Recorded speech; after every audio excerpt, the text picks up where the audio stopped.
मातरम, वंदे मातरम. वंदे मातरम, वंदे मातरम. शिंपी साहेब, आपण ऑफिसला नाहीये का आज? ऑफिसला नाही ना. रजेवर आहे का? हो रजेचा अर्ज दिलाय का ऑफिसला? हो. कुठे आहे बरं?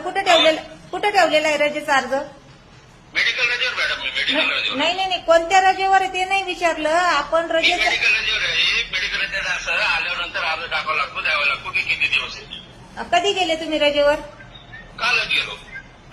काल इथून म्हणजे ऑफिसवरून कामावरून गेले ना?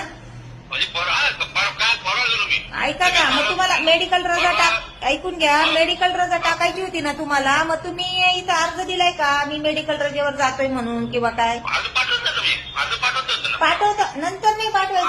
मला सांगा मॅडम, हा? त्यांच्याकडे द्या बरं. नाही नाही, आहे स्पीकरवर चालू. मेडिकल रजेचा अर्ज कसा असतो?